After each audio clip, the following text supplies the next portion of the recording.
به نام خداوند بی اندازه مهربان نهایت با رحم. السلام علیکم و رحمت الله و برکاته. بینندگان عزیز گرامی، امیدوارم از هر جایی که ما را میبینید سلامت سربلند و در پناه رحمت پروردگار جل و علا قرار داشته باشید. ما در برنامه پند اخلاقی معرفت قرار داریم و امروز در یکی از موضوعهای مهمترین، یکی از بزرگترین نعمتها که به این نعمت دیگر نعمتها تلخ و ناکام میگردند صحبت خواهیم داشت. این نعمت برادران عزیزم نعمت امنیت و ثبات و صلح و آرامی جامعه می باشد. مهمانی برنامه ما امام خطیب مسجد جامع به نام میر سید علی حمدانی ناحیه سینای شهر دوشنبه داملا اسکندرشاه. خوش آمدید استاد به این برنامه. سلامت باشید برادر عزیز. به نام آن که بر ما جسم جان داد، توان گفتن و کام و زبان داد. به نام آن که از هر گونه نعمت ز لطف خویش بر ما رایگان داد. بعد از این گویم درود بر مصطفی، آن که عالم یافت از نورش صفا. بنده اظهار منتداری از مرکز اسلامی جمهوری تاجیکستان می نمایم بهر برپا داشتن چنین یک برنامه معرفتی و اخلاقی برای نسل ملت، برای جوانان امروزه. سلامت سربلند باشید استاد گرامی. در اول میخواستم که برای بینندگان ما بگویید امنیت و ثبات از دیدگاه مبین اسلام چه مقام و جایگاه دارد؟ امنیت و ثبات از نگاه دین مبین اسلام مقام عالی را کسب کرده است. پیامبر گرامی صلی الله علیه و سلم در کلام زیبایش بیان میکنند که هر نفری از امت من زمانی که صبح می شود در خاندانش تنصیحتی را می بیند و قوت لایموت آن روزه در خاندان او موجود است و وطنش امن و آرام است، او بهترین شخصیت در جاده زندگی است. یعنی خود را بنده با سعادت می تواند اعلان بنماید. البته همه پیشرفت جامعه صرف نظر از عبادت است، از روزگار است، از زندگی است، با امنیت وابستگی دارد. وقتی امنیت باشد عبادت لذت دارد، زندگی لذت دارد، فعالیت لذت دارد. در حقیقت استاد گرامی همین است که حضرت ابراهیم علیه السلام بعد از بنا کردن خانه کعبه اولین دعایی که کردند از خداوند جل و علا مناجات و طلب کردند که امنیت و ثبات و رزق فراوان بر اهل اون شهر نصیب گردند. سلامت باشید. هر یک نفری که امروز مسئولیت دعا دارد، مسئولیت امام خطیبی دارد، مسئولیت پیشوایی دارد، باید پیروی این کلام حضرت ابراهیم علیه السلام باشد. زیرا پیشرفت جامعه به امنیت نمی شود، به ثبات نمی شود، به آسودگی نمی شود. امروز الحمدلله این آبادی و پیشرفتی که در وطن ما دیده می شود سرچشمه اساسیش امنیت ملت است. در حقیقت این یکی از بزرگترین نعمت ها است.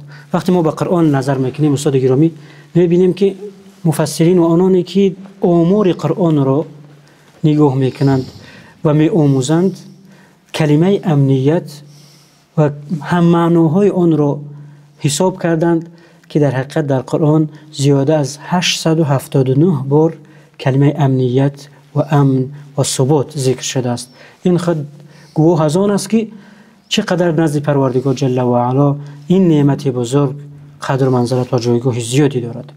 البته کلام الهی انسان را به امنیت و آرامش دعوت میکند. اسلام دین امنیت است، اسلام دین آرامش است، اسلام دین پیشرفت است. اسلام دین جنگ نیست، اسلام دین خون نیست.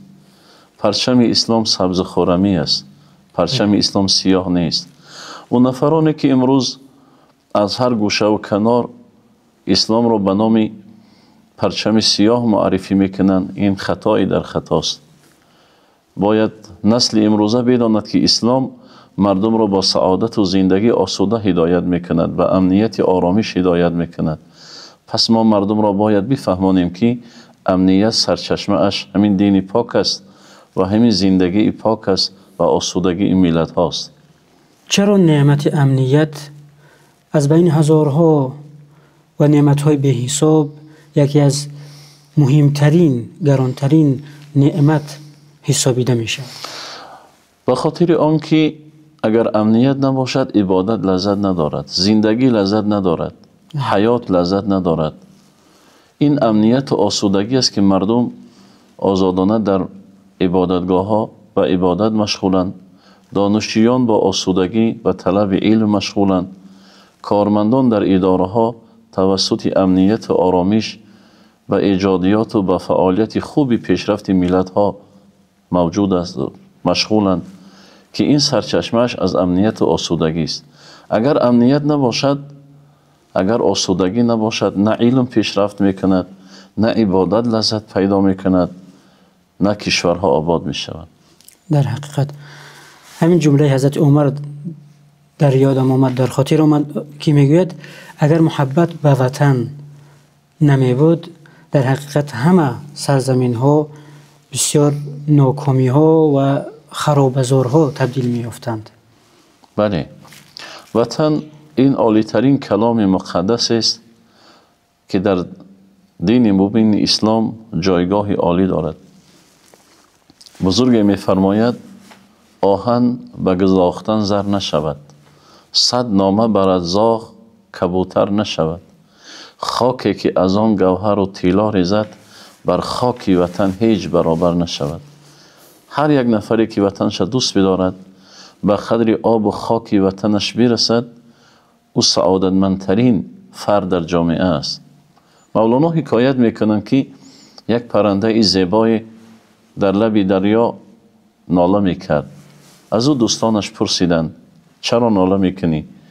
گفت وطن من را این دریا ویران کرد. گفتند خارهای زیاد است، میتونی در دیگر جا وطن بسازی. گفت اینجا مکانی بود که فرزندان من به دنیا آمدند، اینجا مکانی بود که فرزندان من از این غوره های خار نشأ و نما می یافتند، غذا می گرفتند. یعنی وطن برای پرنده هم شیرین است، برای انسان هم شیرین است، برای حیوان هم شیرین است، برای همه شیرین است. برای امین باید وطن را صدقاً دوست بداریم. قوت نیکی نداری بد نکن، قوت آباد کردن نداریم و پیشرفت وطن دشمنی نورزیم. داملای گرامی، آیا مسئله امنیت و ثبات جامعه موضوع و ربط بر یک نهادی علاهیده یا حکومت دارد یا اینکه به هر یک شخص و هر یک مسلمان شهروند تعلق دارد؟ هر یک شهروندی با ایمان و با تفکر باید در پی امنیت و آرامش وطنش باشد. هیچ پدر نمیخواهد امنیت فرزندانش ناآسوده باشد. بله. هیچ محل نمیخواهد که در محلش ناآرامی باشد. هیچ فردی وطن دوست نمیخواهد که در وطنش امنیت استوار نباشد. برای همین امنیت و آرامش در وطن برای هر یک فرد مسلمان واجب است که قدر او را بداند و در پی معمار امنیت باشد، در پی آبادی وطن باشد، در پی آسودگی سرزمین باشد. در حقیقت یک مادری که فرزندش را اخلاق حمیده می آموزاند، او را به وایه می رساند، به تربیت سالم می دهد، در حقیقت او سهم دارد برای این امنیت و ثبات جامعه. یک تاجری که در بازار می ایستد، صدق و صفا دارد، عدل را پیشه می کند، از روی انصاف تجارت می کند و می فروشد، در حقیقت او سهم برای این نعمتی بزرگ دارد و هر یک انسان مسئول است، چنانکه که پیامبر خدا صلی الله علیه و سلم فرمودند کلکم راع و کلکم مسئول عن رعیته. در حقیقت درست گفتید. برادر عزیز، اگر همه مسئولیت را در جامعه صرف نظر مادر در خاندان، معلم در مکتب، استاد در دانشگاه، تاجر در تجارتش، هر کسی که در مکانش در پی اهدای امنیت باشد، در پی آسودگی امنیت باشد، او برایش عبادت است. اسلام نه فقط صوم و صلات است، علم است و نظام است و حیات است. اسلام وظیفه اش برپا کردن نماز و به جا آوردن زکات و حج تمام نمی شود. همین آسودگی در وطن این هدایت و طلبات اسلام است که ما امنیت و آسودگی را در عبادت می دانیم. ما هر یک تاجر در بازار بداند که امنیت بازارش برای او عبادت است. مادر و پدر در خاندان بدانند که امنیت فرزندانش عبادت است. و این وطن و این سرزمین از آن ماست. ما باید امنیت او را مثل عبادت انجام بدهیم. هیچگاه نگذاریم که یک ناخلف حتی یک کوچه پایتخت ما را افلاس کند. یک گوشه وطن ما را خراب کنند. جوانان در پایداری امنیت و ثبات جامعه چی نقش داشته میتوانند؟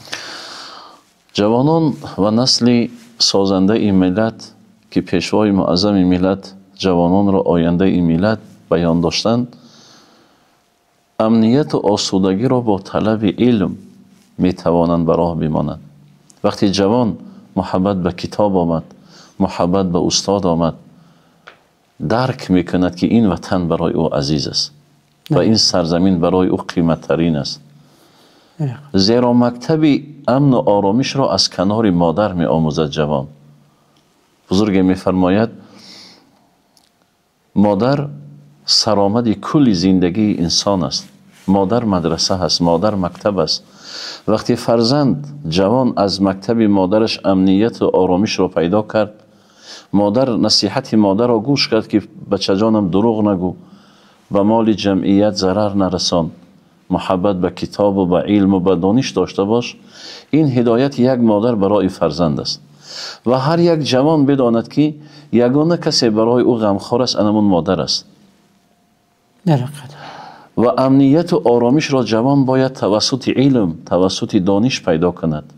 بزرگ می فرماید در اوج فلک به علم پرواز کنید، با دوست نشسته کارها ساز کنید. وقتی جوان علم به دست می آورد، با یک دوستش یک تحقیقات میگذراند، یک پیشروی برای وطنش اختراع میکند، همین ثمره خدمت در امنیت وطن است. سلامت باشید. دوستان گرامی، ما در زمان جهانی شوی قرار داریم و میبینیم که خطرها نه تنها از سرحدها است، بلکه میبینیم خطرها در زیر هر یک خانه وجود داشته میتواند. خطرها میتواند در دست هر یک کودک باشد. شبکه‌های اجتماعی میتوانند خطر باشند.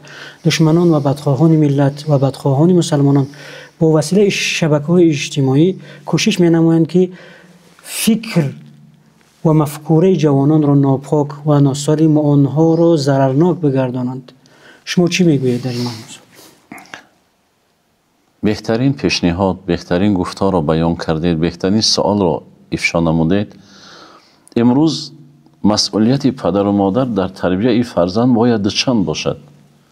باید پدر و مادر به تمام زندگی این طفلکان و جوانان و دانشجویان و خوانندگانی که از خاندان اونها از در بیرون میشوند نظاره کرد. ببینن که فرزند اونها در تلفنش چی را تماشا میکند، با چی سر و کار دارد. باید مفکوره علمی فرزندان را بلند برداشت. باید اون فضایی که از طفل خالی هست، پدر و مادر اون فضا را با اخلاق، با سخن نیک، باید اون فضا را پر بنمایند. یک مرد خیرتمند گفت من نبیرگانم را با یک راه میتوانم با کتاب عاشق بسازم. برای اونها یک وعده میکنم، میگویم بچه جانم اگر تو فلان صحیفه کتاب را برای من خواندی، من تو را تماشا میبرم. من امید دارم که فرزند من به خاطر دیدن یک تماشاگاه صحیفه کتاب را شاید از یاد میکند. تشویق. هر پدر اگر فرزندش تشویق به خواندن و به کتاب و به این قدر اثرهایی که ابرمردان ملت امروز برای نسل آینده بالای اوراق زندگی آوردن اگر هدایت کند، فرزندان دیگر فرصتی در آمدن به این برنامه های بد اخلاقی دیگر نمی‌یابند. اگر استاد در دانشگاه شاگرد را تعلیم خوب بدهد، طلب خوب کند، شاگرد دیگر فرصتی ایستادن در پیش اینترنت ندارد. زیرا بزرگ می‌فرماید سخن را نقص خواندن های شاگرد بود پیوسته بر تعلیم استاد. اگر پدر در خاندان استاد زندگی فرزند شد، استاد در دانشگاه استاد زندگی جوان شد، جامعه میتواند یک نسل سالم را در کنار خود بگیرد. باید چیکار کرد تو امنیت و ثبات و آرامش در قلب‌ها و خانه‌ها و وطن همیشگی باشد؟ از چی باید آغاز کرد؟ البته از نیت نیک. برای آینده ملت ما باید نیت ها نیک باشد. همدیگر را دوست بداریم. خاک وطن را قدر کنیم. قهرمان خلق تاجیک تیمور ملیک وقتی که به هلاکت رسیدن، از جیب او یک متاع یافتند که در او برده ای خاک، پاره ای خاک و یک کاغذ پاره ای بود که در او نوشته شده بود: عطری وطن ز خاکی وطن کردم آرزو، و حسرتا که میبرم این آرزو به خاک. کسی که خاکی سرزمین شه، کسی فرهنگی وطن شه، کسی زبان ملت شه، کسی پرچم ملت شه قدر کرد، او جوان میتواند که جوانی وطن دوست باشد و هیچگاه برای ملتش خطر ایجاد نکند. در حقیقت میخواستم که برای بینندگان ما آخرین سخنتون را میگفتید. آخرین سخن من برای نسل جوان این است که از درگاه پروردگار خواهان آنم که خداوند نسل این ملت را سعادتمند بگرداند در دنیا و آخرت. آمین. السلام علیکم و رحمت الله. سلامات سربلند باشید. نعمت امنیت و ثبات یکی از بزرگترین نعمت ها است برادران عزیزم. پس این نعمت را با وحدت، با نیت نیک، یکدیگر را دوست داشتن، سرجم بودن و خدمت کردن آباد کنیم و دعا می نماییم که خداوند جل و علا استقلالیت و وحدت و امنیت و آرامی این ملت و تمام ملت های مسلمانان را همیشگی گرداند. با برنامه ما باشید. السلام علیکم و رحمت الله و برکاته.